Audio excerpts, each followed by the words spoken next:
le chemin se barre, le chemin se ferme. Nous qui connaissons maintenant Christ, soyons des fanatiques de Jésus-Christ et non fanatiques des hommes. Appuyons-nous sur Jésus-Christ, appuyons-nous sur la doctrine de Jésus-Christ pour reconnaître ces gens-là. Je crois que même aujourd'hui, dans la justice humaine, s'il y a quelqu'un qui vole ou qui commet un meurtre, qui fuit, mais s'il y a quelqu'un qui l'avait vu, il y a la police scientifique qui est capable maintenant de demander à celui qui a vu l'homme ou la femme qui a commis ce crime-là, détailler comment il était. Sa figure, ses yeux étaient comment, ses oreilles étaient comment, son nez était comment. Et quand l'homme là détaille, il était comme ça. Là-bas, on dessine, on dessine, on dessine, on dessine, et par après, on sort un portrait robot. À partir de ce portrait-là, on sait arrêter celui qui avait commis le crime. Même s'il se cache, on va diffuser cela dans tous les aéroports, dans toutes les gares, partout. On va afficher. Et quand on voit, on regarde le portrait qui est affiché, et on voit celui qui vient, on dit c'est cet homme, c'est lui.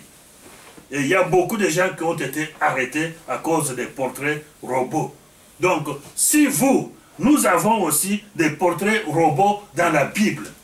Ces gens-là, on les a détaillés dans la Bible pour connaître si devant, dans ton église, celui qui dirige là-bas, c'est un imposteur. Il y a moyen de le connaître. Ça ne se cache pas. Allez, parce que Saint-Pierre nous a donné un portrait robot dans l'épître de Pierre, chapitre 2. Deuxième épître de Pierre, chapitre 2. Le deuxième chapitre, tous ces chapitres-là, on a détaillé, on nous a montré comment connaître un faux enseignant, un faux prophète, un faux pasteur, un faux berger. Comment il est? Si vous lisez ça, vous verrez. Et comparez maintenant à votre berger. Prenez ce portrait-là. Comparez maintenant à celui qui vous dirige. Comparez maintenant avec celui qui est votre pasteur. Et vous saurez, est-ce que c'est un défenseur du royaume des cieux ou bien c'est un destructeur du royaume des cieux. C'est possible de le savoir, c'est possible de le connaître. Et toi, chrétien, mais si tu sais bien que nous avons à la tête de cette communauté, nous avons un imposteur, celui qui ne dirige pas les gens pour aller vers le royaume des cieux, mais qui les dirige vers le royaume de Satan. Parce qu'il n'y a qu'un pas entre la mort et la vie. Le royaume de Dieu, c'est la vie. Et le royaume de Satan, c'est la mort. C'est ce que nous appelons en quelque sorte le péché. Donc, il n'y a qu'un pas seulement. Enfin, si tu fais seulement un faux pas, tu es déjà en dehors de la vérité. Tu es déjà en dehors du royaume des cieux. Mes chers frères, mes chères sœurs, il faut que nous fassions vraiment attention. Que le peuple de Dieu fasse attention. Que le peuple de Dieu ne se fasse pas complice de la destruction du royaume des cieux. Parce que Dieu nous aime. Dieu veut que le monde soit sauvé. Mais pour être sauvé, Dieu a besoin de gens qui combattent. Dieu a besoin de gens qui combattent. Ce que nous avons dit là. Si vous lisez dans l'épître aux Hébreux, chapitre 5, au verset 4, celui qui a écrit dit ceci. Nul ne s'attribue cet honneur, mais si on y est appelé par Dieu, comme le fit Aaron lui-même, de même ce n'est pas le Christ qui s'est donné lui-même la gloire de devenir souverain sacrificateur, mais c'est celui qui lui a dit, tu es mon fils, c'est moi qui t'ai engendré aujourd'hui. Même Jésus-Christ, les titres que nous lui donnons, la gloire qu'il a, il ne s'est pas donné lui-même, mais c'est le Père qui lui a désigné. C'est le Père qui lui a dit qu'aujourd'hui, tu es le sacrificateur. Selon l'ordre de Melchizedek. Le sacrificateur pour l'éternité. Jésus ne s'est pas attribué cela, mais ce n'est pas un homme qui lui a attribué, mais c'est Dieu qui lui a attribué.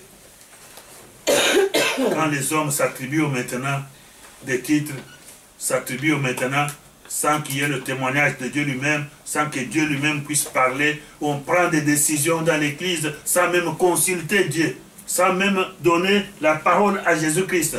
Les apôtres, quand ils voulaient faire quelque chose, tout d'abord, ils devaient prier et demander à ce que Dieu puisse révéler, Dieu puisse parler, Dieu puisse désigner, Dieu puisse confirmer, pour qu'il puisse adapter la résolution.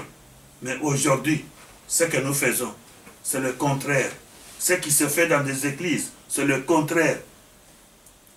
Nous pouvons même dire qu'il y a des églises où il y a des milliers et des milliers de personnes. Mais si celui qui est devant, c'est un imposteur, sachez bien que des milliers et des milliers de personnes là vont aller dans l'enfer sans rien avoir.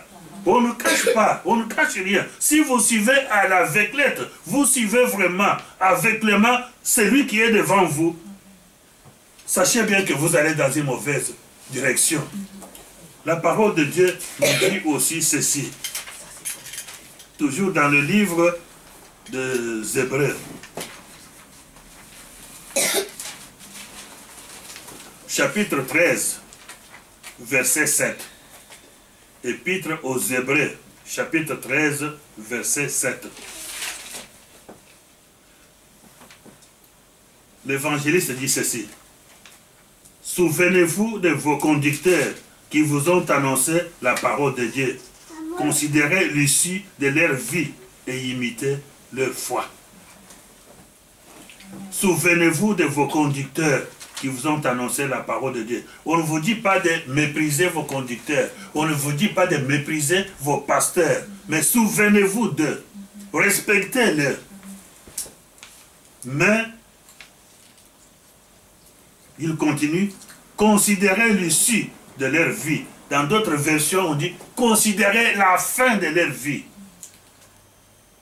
Voyez comment ils vivent, comment ils se comportent, comment ils agissent, comment ils parlent, qu'est-ce qu'ils font avec la parole de Dieu. Donc, enfin, il dit, et imitez leur foi.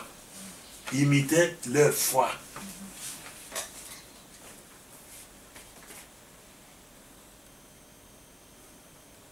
L'Église catholique avait aussi raison quelque part pour nous dire que quelqu'un qui est mort est saint. On devait voir sa vie, comment il a dirigé, comment il a marché. Et quand il est mort, est-ce que vraiment il était dans la parole de Dieu? Il marchait selon la parole de Dieu ou bien il s'était écarté du bon chemin. Donc on ne déclarait pas n'importe qui saint. Mais il faut voir quelqu'un comment il a marché avec Dieu. Comment il a travaillé avec Dieu. Donc maintenant, s'il était dans une bonne voie, imitez sa foi. Imitez sa foi. Ne dites pas seulement que parce que c'est mon père spirituel, parce que c'est celui qui nous enseigne, parce que c'est mon pasteur, et vous le suivez aveuglément. Non. Non. Voyez comment il marche. Est-ce qu'il marche à la lumière de la parole de Dieu? Il marche comme Dieu le veut, ou bien il fait ce qu'il veut. Il marche à la manière du monde. C'est là. Mais maintenant, pour sauver l'Église, si vous voyez bien des gens ou des pasteurs qui sont emprisonnés dans d'autres pays, qui sont à la base de leur accusation, on verra que ce sont d'autres pasteurs qui sont contre eux. Ce sont eux qui se sont levés pour aller voir les présidents, voir des ministres, inventer n'importe quoi pour que ces pasteurs-là se trouvent aujourd'hui dans des prisons, se trouvent aujourd'hui maltraités, se trouvent aujourd'hui haïs, dans des souffrances. Mais qui sont à la base sont d'autres pasteurs. Comme nous le voyons dans l'Ancien Testament, ce prophète Michée, qui était haï par le roi, mais qui était contre lui. C'était des faux prophètes qui étaient à côté du roi, qui flattaient le roi pour avoir l'argent, pour bénéficier du pouvoir du roi, pour pouvoir faire n'importe quoi, pour mentir le roi. quand le roi voulait aller maintenant s'engager dans le combat, il était accompagné du roi de Juda. Ces prophètes-là, ils faisaient tout. Il y avait même qui avaient forgé des cornes pour dire au roi, voilà, tu vas dépecer, tu vas casser ce peuple-là. Comme ces cornes de taureau ici, tu vas les dépecer. Personne ne se tiendra devant toi. Non, non, le roi de Juda a dit non, non, non. Est-ce qu'il n'y a pas un autre prophète ici que tu peux consulter? Un vrai prophète de Dieu.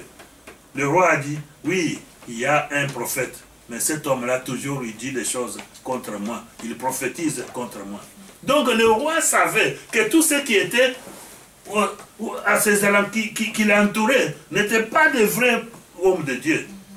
Tout ce qu'il lui disait, c'était des mensonges pour le flatter. Mais il y avait quelqu'un qui était le vrai prophète de Dieu. Celui qu'on avait envoyé pour aller le chercher lui a dit, voilà le langage que tous les prophètes tiennent devant le roi. Toi aussi, quand tu vas là, va dire ceci. Va vraiment lui dire qu'il va vaincre, il va remporter la victoire.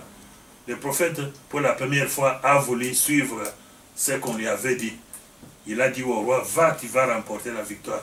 Le roi qui lui a dit, est-ce que tu jures vraiment devant Dieu que ce que tu me dis, c'est la vérité? Le prophète a vu qu'on l'a induit en erreur. Il a dit non, je vois le peuple d'Israël éparpillé sur des montagnes comme des brebis sans berger. Donc le roi a compris, il a dit voilà, c'est ce que je te disais. C'est ce que je te disais. Il y a un prophète qui avait même giflé le prophète, un faux prophète qui gifle Michée parce qu'il avait prophétisé la prophétie qui venait de Dieu. Mais quand le roi est parti, il n'est pas revenu. Il est mort au combat, selon ce que l'homme de Dieu avait dit. Donc, ceux qui sont contre les enfants de Dieu, les serviteurs de Dieu, ce n'est pas les gens du monde, ce ne sont pas des pécheurs, mais ce sont d'autres gens qui se disent enfants de Dieu. Si vous voyez aujourd'hui, quand nous voyons même au Congo, on parle beaucoup d'un pasteur là, le pasteur Bishop qui est en prison là, c'est qui?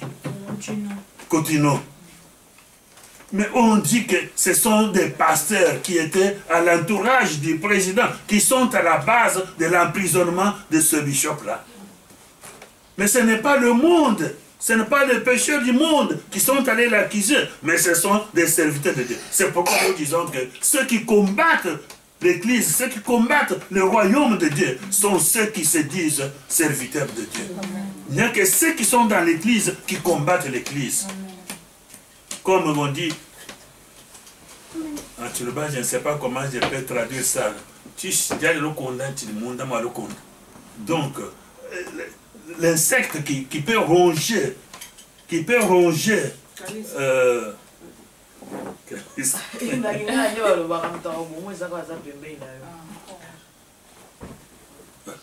personne qui va te trahir, c'est celle qui te connaît mieux.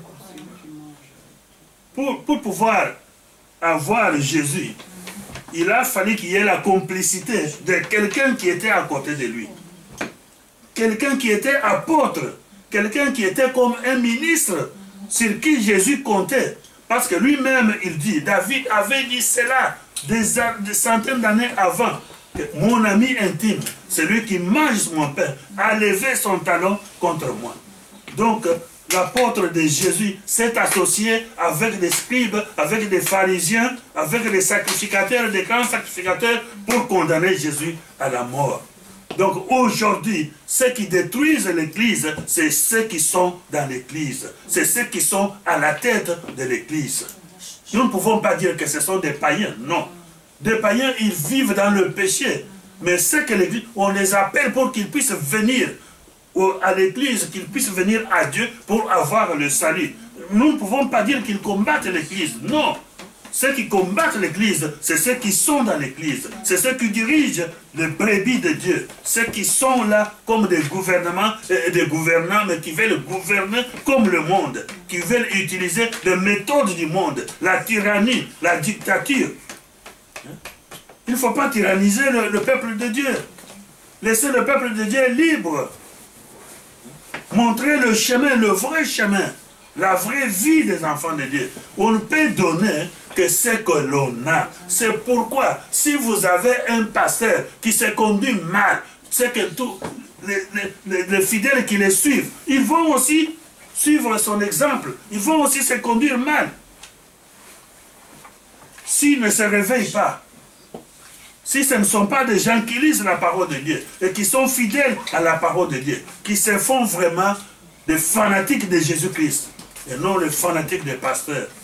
L'église, c'est l'église de Dieu. C'est l'église de Jésus-Christ. Ce n'est pas l'église des pasteurs. Nous tous, nous sommes soumis. Jésus avait dit, n'appelez personne père. Vous êtes tous des frères entre vous. Il savait ce qu'il disait. Il savait ce qu'il disait.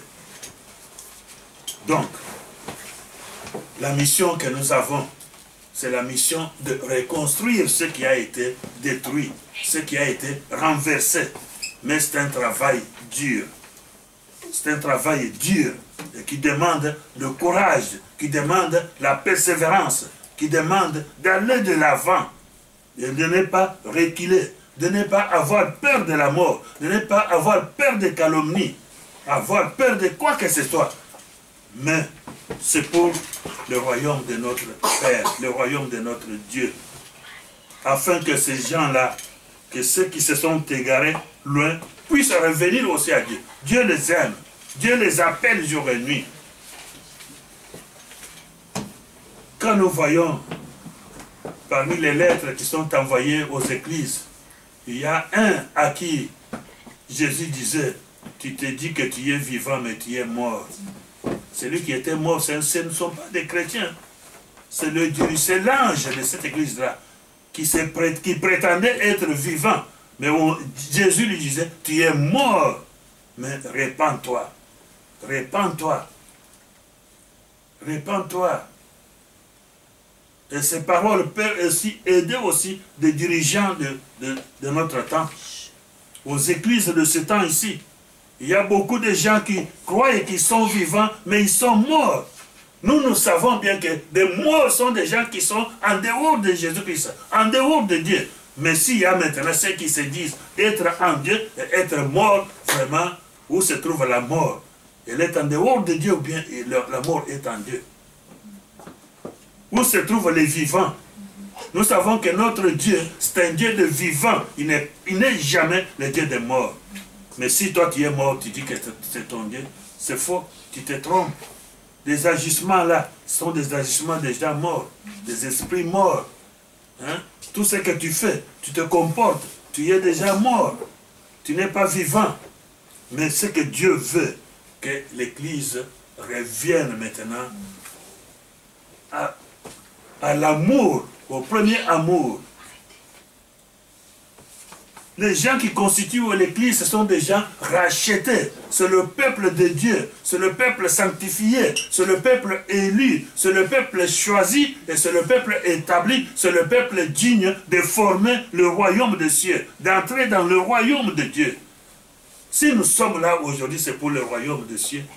Ce n'est pas que pour avoir des femmes, pour avoir des enfants, ce n'est pas pour avoir du boulot, ce n'est pas pour avoir la gloire, ce n'est pas pour avoir des voitures, des avions, des bateaux. Non, c'est pour entrer dans le royaume des cieux. Nous sommes là pour le royaume des cieux. Jésus lui-même a dit, cherchez d'abord le royaume des cieux. Et si nous laissons le royaume des cieux à côté, en tout cas là nous sommes à côté du royaume. Nous ne sommes pas dans le royaume, nous ne sommes pas dans la bonne voie. Peuple de Dieu, réveillez-vous. Il est temps. Réveillez-vous. Voyez où est-ce que vous allez. Où est-ce qu'on vous amène. Ne suivez pas des gens aveuglément. La mort de Jésus-Christ a déchiré le voile. Le voile qui empêchait aux gens de pouvoir voir le Saint des Saints. Le voile est déchiré. Si chez vous le voile existe encore, priez l'Éternel Dieu. Priez Jésus-Christ, afin que le voile qui t'empêche de voir la vérité puisse se déchirer. Et comme ça, tu marcheras dans la vérité et tu seras admis dans le royaume des cieux. s'il y a parmi nous ceux qui marchent selon la volonté de l'homme, selon la chair, c'est le moment et c'est le temps de pouvoir se racheter. C'est le moment, c'est le temps de pouvoir revenir encore, revenir à Dieu, revenir à la parole de Dieu, revenir à la lumière et marcher selon la lumière. C'est ça. C'est ça notre souhait. C'est ça que Dieu cherche, c'est ça que Dieu demande. Il ne se contente pas de notre mort, mais il veut que nous changions, que nous nous convertissions, pour que nous puissions avoir le salut, avoir la vie. C'est un message. C'est un message qui est pour l'Église, qui est pour le peuple de Dieu. Que le peuple de Dieu se réveille et que le peuple de Dieu se convertisse et que le peuple de Dieu puisse revenir à la parole de Dieu. Défendons-nous tous le royaume de Dieu. Défendons le royaume des cieux. Que Jésus-Christ nous bénisse. Amen. Amen.